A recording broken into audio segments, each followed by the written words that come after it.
The pace in the final saga is pretty insane, considering the normal pace of One Piece / Oda Sensei. Narrative magnificent, great storytelling, huge characters making their moves, and yet we're waiting for what's Imu's move right now and what's the plans for the Revolutionary Army. So this is the review for chapter 1081, so let's get started.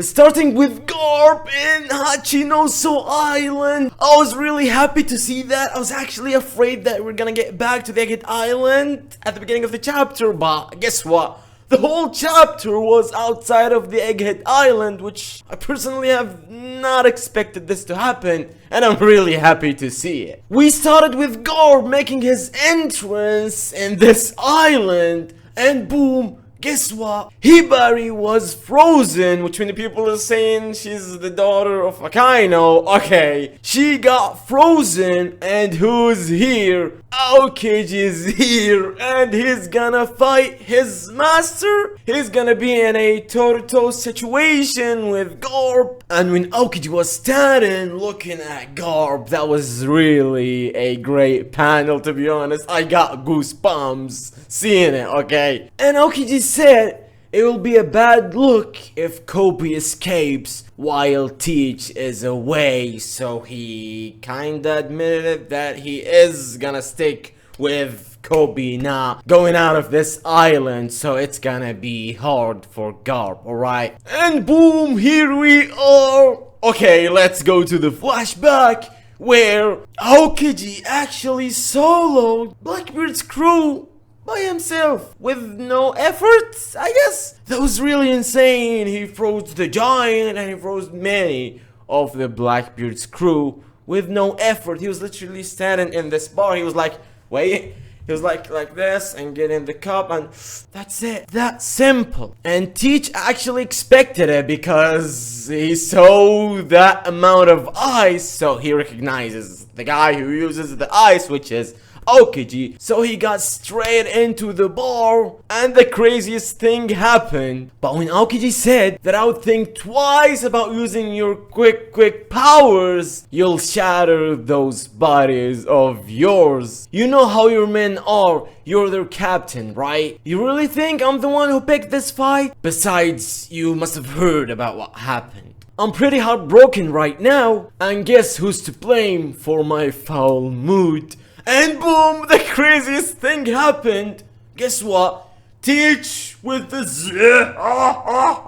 and Aokiji was laughing. So, no hard feelings, I guess? And Teach actually said, you're one crazy son of a bitch, Ice Pop. I don't know what to say. Alright, so that's how actually Blackbeard and Aokiji get together, and they were drinking and chatting, and Aokiji actually confirmed that he's down a leg because of his fight with Akainu, so yeah, he gotta replace it with the ice power. And boom, to the talk of a man who's marked by flames, according to the translator. And now let's get to the talk about the man marked by flames, the man who got a scar, which is either a burn or a normal scar, and that man can be found on a pitch black ship, and if anyone sails near, they end up swallowed by a giant whirlpool. He may very well have a devil fruit, which Laffy said, and Shiryu actually mentioned a good information, which is he might be a guy who's working with the world government, so because they're gotta keep one or at least one or two wrought poneglyphs to just make sure that nobody will actually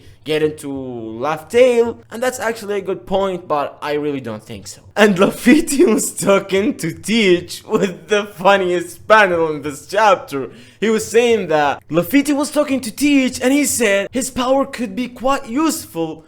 Should we steal it? And look at Teach's face. Oh my god. He was like, dude, do not let us get into this fight. Please, we don't want to fight. Aokiji, please shut the fuck up, okay? And boom, again, Aokiji soloed Blackbeard's crew with not a single effort, and I'm not gonna mention it again, okay? But that shows you how insanely powerful Aokiji is. And now, to which is my opinion, the best thing that happened in this chapter. Aokiji was talking to Teach, and he said, "How would you like to join our crew? You're basically out of the job, right? Got any other prospects? The Guardians of Justice dumped ya. So what's next? You know, I live by a different definition of justice." And Aokiji was screaming, "Don't be a moron, you can't think, a couple of drinks is enough to win me over."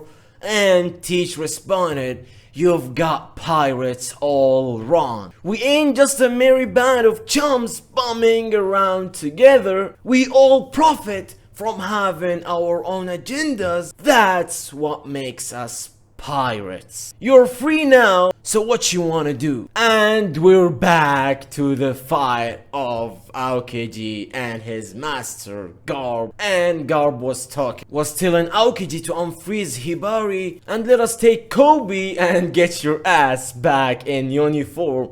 And Aokiji responded with actually something really interesting, because he wasn't actually wrong.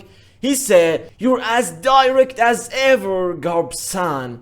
I've always loved that about ya, and that's why I'm not gonna do any of those things. I've decided to live life on my own terms." And it's confirmed. Kozan, the 10th captain of the Blackbeard Pirates, and Aokiji attacked Garp with the ice ball, which is not an attack. He was just, let's say, trying to like avoid attacking Garp. And he said, "Your number one protege versus your new favorite. Can you kill one to save the other? You can't stop me like that, you dumbass." That's what Garp said. "I thought I taught you to live in the now." And boom! He runs straight into Aokiji, and boom! He shot him with the blue hole. He got him deep into the ground. And oh my god! We are at Winter Island, New World, where we see Teach kinda actually finished his mission, while the Hat of Law was actually on the ground, and the ship of the Law Pirates was actually destroyed. And it was confirmed the Polar Tang, the Heart Pirates submarine, is currently sinking to the ocean floor, torn to pieces. And Teach with the without a ship, you can't even call yourselves pirates anymore. The owners of the 100 hearts you stole at Rocky Port are still living on Pirate Island. I bet they will be thrilled if I bring them your heart.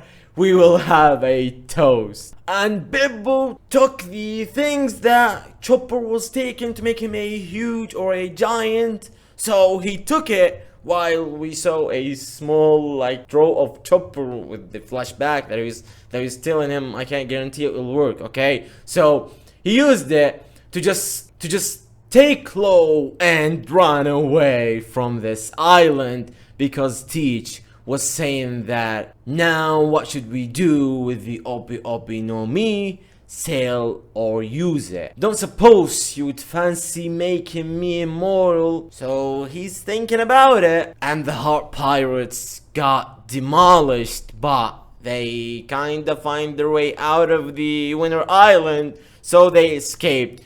Law's not dead until now, but let's see what Oda Sensei is actually willing to do with Kid and Law and the Supernova actually. So I guess that's it, guys. The chapter was insane, so I'm gonna rate it 5 stars for that, I guess, for the second time of my channel's history. I guess that was really a pretty insane chapter. So write down in the comments section below what are your thoughts. Do you think that it deserves 5 star, or drop your ratings in the comments section below. I guess that's it, guys. Thank you for watching. Don't forget to leave a like and subscribe, and share this video to your friends and family and everybody on this planet. Thank you, guys. Until next time, see ya.